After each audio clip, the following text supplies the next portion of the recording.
जय हिंद साथियों, मैं आपका फ्रेंड विजय अपने YouTube channel IT technical power tip आपका स्वागत करता हूँ।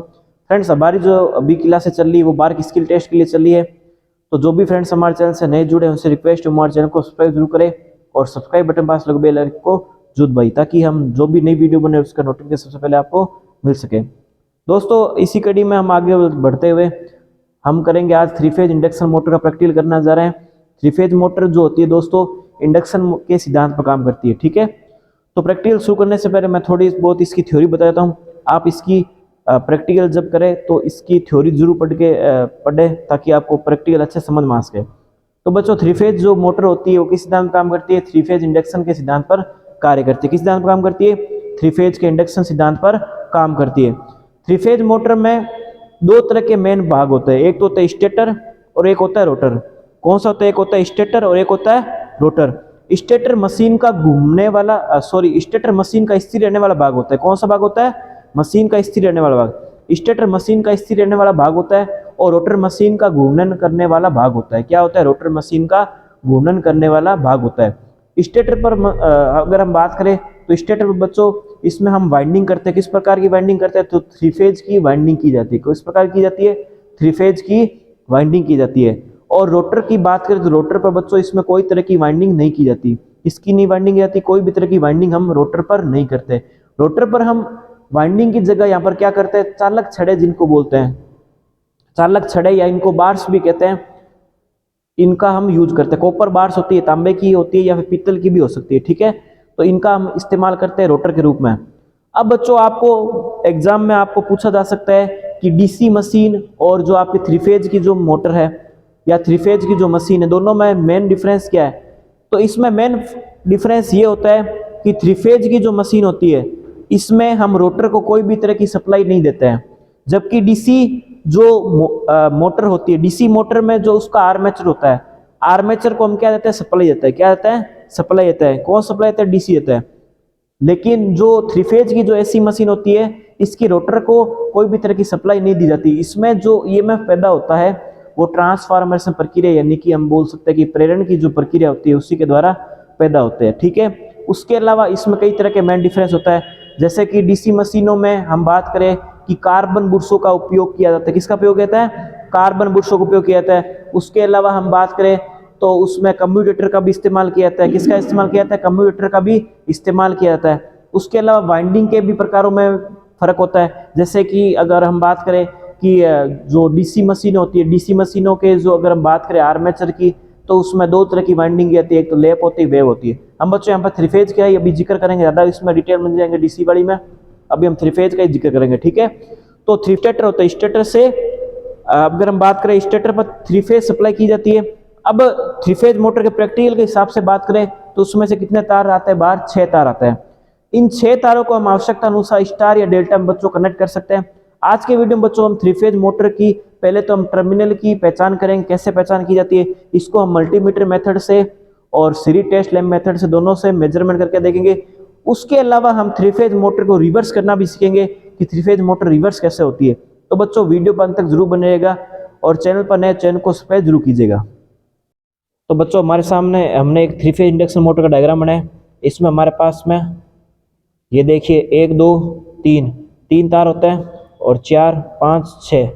तो टर्मिनल बॉक्स में ये मशीन का टर्मिनल बॉक्स होता है। ये थ्री फेज मशीन है। थ्री फेज मोटर में बच्चों 6 टोटल मिला के तार आता है। कई मशीनों में 3 तरह के तार भी हो सकते हैं, उसमें आवश्यकता उसमें पहले स्टार या डेल्टा में कनेक्ट किया होता है। इस तरह की मशीन में ये फायदा होता है कि हम स्टार या डेल्टा में आवश्यकता अनुसार हम इनको क्या कर सकते हैं? कनेक्ट कर सकते हैं। इसमें हम आवश्यकता के अनुसार स्टार या डेल्टा में अपने अनुसार कर सकते हैं, इसमें कोई दिक्कत परेशानी है। तो यहाँ पर सबसे पहले बात आती है कि टर्मिनल की पहचानने की बात आती है। तो कैसे पहचान जाता है? सबसे पहले देखिए बच्चों, इसमें देखिए इस तरह की 3 वाइंडिंग होती है। थ्री फेज मशीन में जो वाइंडिंग की जाती है स्टेटर पर 3 वाइंडिंग की जाती है। तो इसमें बच्चों देखिए इसमें 3 वाइंडिंग होती है। तीनों वाइंडिंग को हम कितने डिग्री एंगल पर स्थापित करते हैं? 120 डिग्री के। यहाँ पर हमको एक न्यूमेरिकल पूछा जा सकता है कि NS बराबर में 120 इंटू F/P। तो एक सूत्र होता है यहाँ पर हमको, जैसे हमको यहाँ पर फ्रीक्वेंसी तो पता है हमको कि 50 हर्ट्ज फिक्स होती है, वैसे क्वेश्चन में भी दी जा सकती है। उसके अलावा हमको यहाँ पर पोल देके, पोल की संख्या मान लीजिए 2 पोल देके हमको यहाँ पर घूर्णन गति भी मशीन की पूछी जा सकती है, जिसको निकालना काफी आसान है। तो सबसे पहले NS बराबर 120 इंटू फ्रीक्वेंसी कितनी है 50 हर्ट्ज, बटे में पोल कितने हैं 2 पोल है, तो इसको हम कैलकुलेट जब करेंगे हमारे पास कितना RPM आएगा 3000 RPM आएगा। ठीक है बच्चों, अगर आपको पूछ ले कि जो घूर्णन गति होती है किसके व्युत्क्रमणपति होती है, तो पोल के होती है, ध्यान रखना। अगर हम पोलों की संख्या को क्या करेंगे, हम यहाँ पर कम या ज्यादा करेंगे तो घूर्णन गति क्या हो जाएगी, बढ़ जाएगी। अगर पोल को कम करेंगे तो घूर्णन गति क्या हो जाएगी, बढ़ जाएगी। अगर पोल को हम बढ़ाएंगे तो घूर्णन गति हमारी क्या हो जाएगी, कम हो जाएगी। तो इसका आपको ध्यान रखना। अब बात करते हैं 3 फेज मशीन में 3 तरह की वाइंडिंग होती है, इनको हम आवश्यकता अनुसार स्टार या डेल्टा हम कर सकते हैं। इसको हम स्टार्टर लगा के अलग अलग तरह के, जैसे इसमें स्टार डेल्टा वगैरह उसका अलग से प्रैक्टिस करवाएंगे। तो इसमें अभी आपको देखना है कि 3 तरह के तार होते हैं, इसको हम कोई भी नाम दे सकते हैं अपने आवश्यकता अनुसार। तो यहाँ पर मान लीजिए हमको पता है कि हर तार के या हर कोइल के 2 सिरे होते हैं, ठीक है, हर कोइल के 2 सिरे होते हैं। इसको हम मान लेते हैं A1 A2, आप चाहे तो U1 U2 U1 V1 भी मान सकते हैं, लेकिन हमको ध्यान रखना है जो हम एक बार मान लेते हैं उसको आगे तक वही ध्यान रखना है, क्योंकि अगर आप अलग अलग रखेंगे तो कंफ्यूजन आपके होने की संभावना ज्यादा रहेगी। अगर आप एक बार अगर आपने UVW माना तो UVW ही माना है, अगर आपने एक बार ABC माना तो एक बार ABC ही मानना है आपको आगे तक। ठीक है, तो हम यहाँ पर इसको A1 B1 से मान लेते हैं। यहाँ पर A1 सिरा है, हर कोइल के 2 सिरे, तो मैंने इसको क्या बताया, ये कोइल A ये, तो इसका सिरा ये क्या होगा, A2 होगा, क्योंकि हर कोइल का 2 सिरा होता है। ये A1 सिरा, ये A2 सिरा, ये इसका B1 सिरा, ये इसका B2 सिरा, ये इसका C1 सिरा, ये इसका C2 सिरा। तो ये इस तरीके से हमारे पास में अगर बात करें तो यहाँ पर हर कोइल के 2 सिरे होते हैं। इस तरीके से हमारे पास में टोटल मिला कितने तार आते हैं, 6 तार, जो ये अपने मोटर में से टर्मिनल बॉक्स में से बाहर आता है। ये वही 6 तार हैं जिनको हम आवश्यकता अनुसार स्टार डेल्टा कर सकते हैं। हमारे पास में अंदर में इस तरीके से वाइंडिंग की जाती है। ठीक है, इनको हम आवश्यकता अनुसार स्टार या डेल्टा कनेक्ट कर सकते हैं। हमको यहाँ पर क्या करना है, सबसे पहले इनका टेस्टिंग करना है। तो बच्चों अगर हमारे पास में ये टर्मिनल बॉक्स दे दिया, अब हमको पता नहीं कि इसमें से कोई भी तार किसी का भी हो सकता है। सबसे पहले हमको क्या करना है, सीरीज टेस्ट लैंप या मल्टीमीटर के एक तार को यहाँ लेना है और सभी में हमको चेक करना है। अभी तो हमने मान लिया कि ये B2 तार है, लेकिन हम जब हम टेस्ट सीरीज लैंप से चेक करेंगे या मल्टीमीटर से चेक करेंगे, जब हम A1 की कंटिन्यूटी A2 के साथ करेंगे तो मल्टीमीटर हमारी क्या देगा, रीडिंग देगा, या फिर सीरीज टेस्ट लैंप अपना प्रकाश देगा।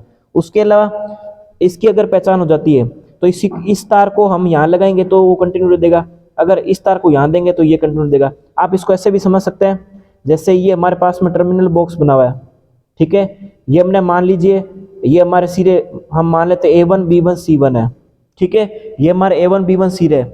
अब इसमें से तीनों तार ये कोई भी हो सकता है। तो मल्टीमीटर में जब हम सीरीज टेस्ट लैंप चेक करेंगे तो हमको एक सिरा यहाँ पे रखना है, उसके बाद में इन तीनों जो नीचे वाले सिरे है, ऊपर वाले को तो हमने मान लेना A1 B1 C1 है, नीचे वाले को हम मान लेते हैं कोई भी सिरा हो सकता है। तो एक सिरा यहाँ पर रखते हुए बाकी सभी पर लगा के चेक करना है कि किसमें कंटिन्यूटी दिखाई देता है। इन तीनों में से किसी ना किसी में कंटिन्यूटी दिखाई देगी। अगर नहीं दिखाई देती तो उस कंडीशन में मशीन की वाइंडिंग खराब हो चुकी है, तो ये मशीन का दोष होता है। लेकिन आपको मशीन खराब नहीं देके सही देंगे तो इसमें कोई दिक्कत बात नहीं है। तो यहाँ पर आपको एक वाइंडिंग का तार यहाँ लगाना है, बाकी इसमें लगाते जाना है। मान लीजिए यहाँ पर कंटिन्यूटी या फिर रीडिंग देता है तो यहाँ पर ये तार कौन सा होगा, A2 होगा। ये हमको बात समझ में आती है कि यहाँ पर हमने तार लगाया और बाकी इस पर लगा के देखा है तो ये A1 का तार है, तो ये तार किसका है, A2 का है। अब बात करते हैं, ये मान लीजिए B1 है। अब इसकी रीडिंग हम यहाँ नाप के देखते हैं तो यहाँ पर क्या आता है हमारे पास में, अगर हम बात करें तो यहाँ पर क्या आएगा हमारे पास में B2 आता है। मान लीजिए हमारी यहाँ पर आकर रीडिंग आई B2 आई। अब यहाँ पर A2 B2 हो चुके हैं तो बचा हुआ सिरा कौन सा होगा, C2 होगा। हम चाहे तो इस पर तीनों पर लगा के देख लेंगे तो हमारी कंटिन्यूटी की पर दिखाई देगी, C2 पर दिखाई देगी। तो इस तरीके से हम क्या कर सकते हैं, मशीन में टर्मिनल की पहचान करना सीख सकते हैं। ठीक है, अब इस मेथड को हम चाहे तो सीरीज टेस्ट लैंप से कर सकते हैं और चाहे तो हम मल्टीमीटर से कर सकते हैं। सबसे अच्छी विधि मानी जाती है मल्टीमीटर विधि। ठीक है, उसके अलावा अगर हमारे पास में ओम मीटर होता है तो ओम मीटर से भी हम रेजिस्टेंस का मेजरमेंट करके टेस्ट कर सकते हैं कि इसमें कंटिन्यूटी दिखाई देती है। अच्छा, अब हम बात करते हैं मशीन को रिवर्स करने की, तो इसको हम करके भी देखेंगे। अभी मैं आपको डायग्राम से बता रहा हूँ सारा। अब बच्चों अगर हमको बोल दे मशीन को रिवर्स करना है तो मशीन को रिवर्स करने के लिए हमको पता है कि 3 फेज आता है, 3 फेज आता है। तो 3 फेज में से कोई भी 2 फेज जो हमारे पास में RYB है, इसमें से कोई भी 2 फेज को आपस में क्या करना है, परिवर्तित करके हम मशीन की घूर्णन गति क्या कर सकते हैं, हम रिवर्स कर सकते हैं। उम्मीद दोस्तों आपको समझ में आया होगा। अब मैं इसका आपको प्रैक्टिकल करके दिखाता हूँ, आपको अच्छे समझ में आ जाएगा। तो हमको क्या करना है, ये हमारे पास में एक 3 फेज मोटर दिख रही है आपको, ये इसका टर्मिनल बॉक्स है जिसमें से ये 6 तार आ रहा है। अब हमने तो इसमें अलग अलग कोडिंग के हिसाब से तार लगा रखा है, लेकिन अगर कल को अगर इसमें एक समान तार कर दे तो कैसे पहचानेंगे, तो वही मैं बता रहा हूँ आपको। अब देखिए बच्चों, यहाँ पर हमारे पास में एक 3 फेज मोटर है, ठीक है ना। तो इसकी हमको क्या करने, ये इसमें हमको ये कंटिन्यूटी चेक करनी है। एक चीज का बच्चों ध्यान रखना आपको, जब भी आप इसको चालू करें तो जो सप्लाई जो है उसको जरूर बंद कर दिएगा। चालू सप्लाई में इसको नहीं करना है मशीन की, नहीं तो आपको झटका आ सकता है गंभीर, ठीक है ना। तो सप्लाई बंद करके इसकी कंटिन्यूटी का टेस्ट करना है। और वैसे भी कंटिन्यूटी का जब भी परीक्षण होता है तो मशीन को बंद करके ही होता है, सप्लाई को हटा के ही होता है, ठीक है। सबसे पहले हम क्या करते हैं, ये मल्टीमीटर की 2 लीड लेते हैं और ये मल्टीमीटर को देखिए, इसको मैंने बता रखा है कि इसको या तो आप चाहे तो कंटिन्यूटी पर लगा के चेक कर सकते हैं या फिर इसको रेजिस्टेंस में एक लगा के आप चेक कर सकते हैं। कई बार कंटिन्यूटी वाला रीडिंग नहीं देता, कई बार उसमें खराबी आने के कारण, तो आप रेजिस्टेंस पर लगा के भी चेक कर सकते हैं। तो मैंने इसको 2000 ओम पर लगभग इसको सेट कर लिया है। अब हम क्या करते हैं, अलग अलग वायर पे इसको लगा के दिखाते हैं। ये 3 तार एक ऊपर वाले समझ लीजिए, और ये जो 3 तार दूसरे हैं ये नीचे वाला है। ये 3 तार ऊपर वाला है, ये 3 तार नीचे वाला है। आप किसी को भी A1 B1 C1 मान सकते, जैसे मैंने डायग्राम बता रखा है। अब सबसे पहले हम क्या करते हैं, ये वाला इस ग्रुप वाले तार को हम चेक करना सीखते हैं। पहले इस पर लगा के देखेंगे, इस पर लगाएंगे तो देखिए ये हमारी जो रीडिंग है मल्टीमीटर नहीं दे रहा है, नहीं दे रहा है। अब पीले वाले पर लगा के देखते हैं, ये नहीं दे रहा है। अब इस पर लगा के देखते हैं, ये देखिए हमारा मल्टीमीटर रीडिंग दे रहा है 13 ओम, बताइए इसने ओम, ठीक है। तो यानी कि ये लाल और लाल यानी कि ये A1 हो गया, ये हमारा A2 हो गया, ठीक है। अब जो बच गया तार ये वाला, इसको भी हम देखते हैं, इसकी पहचान लाल वाले की तो हो चुकी है। अब इसको हम देखते हैं लगा के, सभी में लगा के हम चाहे तो चेक कर सकते हैं। इसमें दे रहा है यानी 14 में, इसमें लगाएंगे तो क्या दे, नहीं देगा, कंटिन्यू नहीं देगा अपने को। इसमें लगाया दोबारा, इसमें लगाया, इसमें कंटिन्यू दे रहा है, यानी कि ये हमारा क्या हो गया, B1 B2 हो गया। अब जो बच गया तार नीले वाले यानी C1 C2, तो ये एक ही तार हुआ है, बाकी सबकी पहचान हो चुकी है। ये देखिए हम चाहे सब में लगा कर देख सकते हैं, देखिए कंटिन्यू नहीं बता रहा। ये मैंने टर्मिनल की आइडेंटिफिकेशन कर ली है 3 फेज मोटर की। अभी मैं आपको मशीन चला के दिखा रहा हूँ, और मशीन में पहले मैं कनेक्शन इसके स्टार डेल्टा स्टार के बाद में अलग प्रैक्टिस बताऊंगा। पहले मशीन को आज हम रिवर्स करना सीख रहे हैं। तो पहले देखिए आप मशीन की, मैंने मशीन को चालू कर रहा हूँ। अब मशीन की आप रोटेशन देखिए किस तरफ है, देखिए अभी देखिए बच्चों इसकी मशीन की रोटेशन इस तरफ है, इस तरफ घूम रही है, आपको दिख रही है सभी को, इस तरफ ये घूमती हुई दिखाई दे रही है। अभी इसकी रोटेशन अभी इस साइड में है। अब इसको हमको क्या करना है, रिवर्स करना है। तो रिवर्स करने के लिए हम क्या करेंगे, हमारे पास में ये जो 2 फेज है, या तो हम इन दोनों को चेंज कर सकते हैं या किसी भी 2 फेज को चेंज करना है। हम चाहे तो RY को कर सकते हैं, YB को कर सकते हैं, या BR को किसी को भी कर सकते हैं। हमको तीनों को चेंज आपस में नहीं करना है, किसी भी 2 फेज को करना है। किसी भी 2 फेज को आपस में चेंज करेंगे तो हमारी रिवर्स क्या हो जाएगी, गति हो जाएगी। तो हम किसी भी 2 फेज को चेंज करके देखते हैं हमारी रिवर्स होती है नहीं होती। तो देखिए बच्चों हमने 3 फेज वापस चालू कर लिया। अब मैंने सप्लाई के ये जो 3 तार थे, ये वाला दिख रहे होंगे आपको, ये वाला 3 तार, मैंने क्या किया, ये B वाला तो ऐसे ही पड़ा है, मैंने जो R वाला था उसको Y की जगह लगा दिया, ठीक है। यानी फेज को हमने इंटरचेंज कर लिया। अब देखते हैं स्पीड रिवर्स होती है नहीं होती हमारी मशीन की। ये देखिए मशीन की रिवर्स हो चुकी है स्पीड, ठीक है। ये हमने मशीन को रिवर्स कर दिया। अगर हमको वापस रिवर्स करनी है इसकी स्पीड, तो R को Y की जगह लगाकर रिवर्स क्या कर सकते हैं, स्पीड कर सकते हैं।